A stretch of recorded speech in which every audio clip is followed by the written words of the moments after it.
Selamat berjumpa kembali dalam layanan audio Sahabat Seperjalanan. Hari ini adalah hari Sabtu, 10 Januari 2026. Tema renungan saat teduh kita dengan judul Konsistensi Mencintai. Firman Tuhan terambil dalam Yeremia, pasal yang kedua, ayat yang pertama sampai dengan kedua. Firman Tuhan datang kepadaku bunyinya, pergilah memberitahukan kepada penduduk Yerusalem dengan mengatakan, beginilah firman Tuhan. Aku teringat kepada kasihmu pada masa mudamu, kepada cintamu pada waktu engkau menjadi pengantin. Bagaimana engkau mengikuti aku di padang gurun, di negeri yang tiada tetaburannya. Mari kita berdoa. Bapa yang di dalam surga, kami bersyukur bahwa firman Tuhan yang disampaikan sedemikian dalam, penuh dengan kebenaran, namun juga indah dalam kalimat-kalimat yang disampaikan. Dalam nama Tuhan Yesus kami berdoa. Amin. Shalom sahabat seperjalanan yang dikasihi Tuhan. Bagaimana mungkin Tuhan yang sedemikian besar, tinggi, agung bisa menyampaikan kebenaran di dalam kalimat-kalimat yang sedemikian dalam, penuh dengan kebenaran, mulia, dan penuh dengan keindahan. Bagaimana hubungan Tuhan dengan umatnya, bangsa Israel, khususnya di dalam kitab Yeremia, mengingatkan kepada orang-orang Israel, seperti yang dikatakan pada ayat yang kedua, pergilah memberitahukan kepada penduduk Yerusalem dengan mengatakan, beginilah firman Tuhan, aku teringat kepada kasihmu pada masa mudamu, kepada cintamu pada waktu engkau menjadi pengantin, bagaimana engkau mengikuti aku di padang gurun, di negeri yang tiada tetaburannya.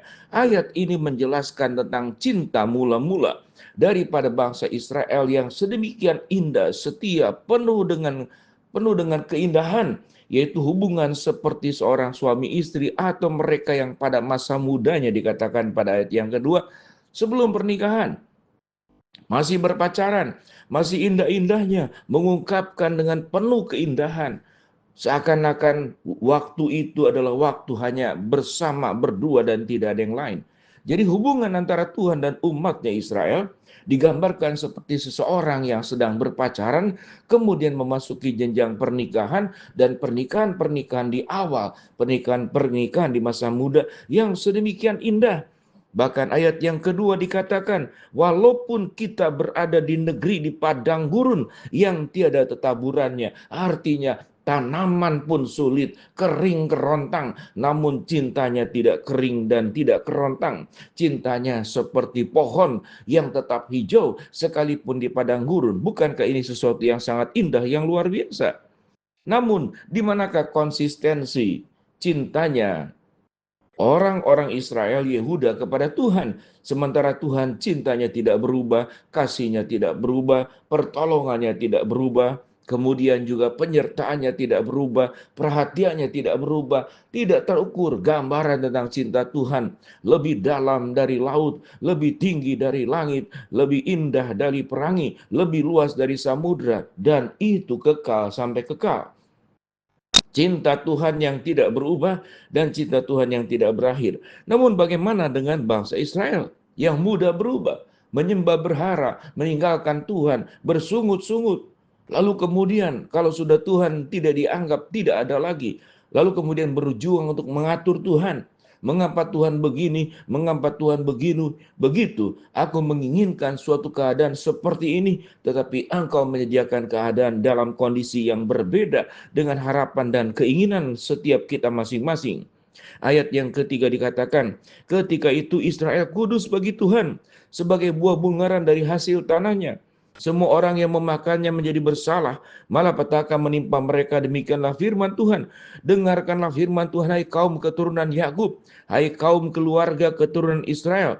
Beginilah firman Tuhan, apakah kecurangan yang didapati nenek moyangmu padaku, sehingga mereka menjauh daripadaku, mengikuti dewa kesia-siaan, sampai mereka menjadi sia-sia, dan mereka tidak lagi bertanya, di manakah Tuhan yang menuntun kita keluar dari tanah Mesir, yang memimpin kita di padang gurun, di tanah yang tandus dan lekak-lekuk, di tanah yang sangat kering dan gelap, di tanah yang tidak dilintasi orang dan tidak didiami manusia. Aku telah membawa kamu ke tanah yang subur untuk menikmati buahnya dan segala yang baik daripadanya. Tetapi segera setelah kamu masuk, Kamu menajiskan tanahku, tanah milikku telah kamu buat menjadi kekejian. Para imam tidak lagi bertanya, di manakah Tuhan, dan seterusnya. Itulah ayat-ayat bacaan yang berikutnya. Manusia demikian. Kalau kita gambarkan ayat pertama sampai selanjutnya, pada saat kekeringan, pada saat kesulitan, pada saat kita tidak mampu, kita berseru kepada Allah seperti bangsa Israel. Lalu Tuhan memberikan pertolongan, memberikan kelancaran, memberikan kemajuan, membawa ke tanah yang subur. Tetapi pada saat itu kita menginjak suatu keberhasilan, berada di tanah yang subur, seperti yang firman Tuhan katakan, menikmati buahnya, menikmati hasil dari tanah yang subur. Namun kemudian engkau melupakan aku, engkau membentuk dewa-dewa untuk disembah, melakukan kekejian, melakukan kemerosotan, kehidupan kemerosotan moral dan spiritualitas yang ditinggalkan. Di manakah kita? Kalau kita boleh bertanya betapa sulitnya menjadi Tuhan, pada saat kesulitan ditolongnya dan manusia minta diberkatinya. Tetapi setelah diberkati, manusia melupakan Tuhan. Bagaimana kalau kita coba menempatkan diri di posisi Tuhan? Sekalipun kita tidak mungkin menjadi Tuhan, maka serba sulit menghadapi manusia. Sehingga kalau boleh dikatakan, di antara seluruh makhluk hidup yang sulit diatur itu siapa? Mungkin manusia. Serigala, harimau, katakanlah binatang buas, namun dengan teknik tertentu mereka bisa dijinakan sekalipun kebuasannya tetap ada di dalam dirinya. Tetapi manusia itu serba sulit. Sewaktu dilembut, diberikan kelembutan, dia kemudian lupa diri. Sewaktu ditolong, dia bersyukur, namun setelah mendapatkan berbagai macam pertolongan, lalu merasa dirinya mandiri, merasa dirinya sanggup, merasa dirinya kuat, merasa dirinya hebat, dia meninggalkan Tuhan dan dia melupakan Tuhan.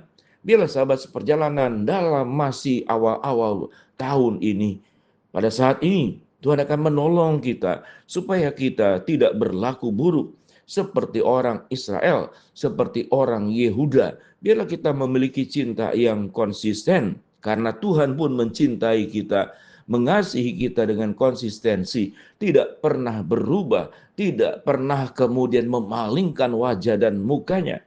Sekali Tuhan mencintai kita, dia akan terus mencintai kita.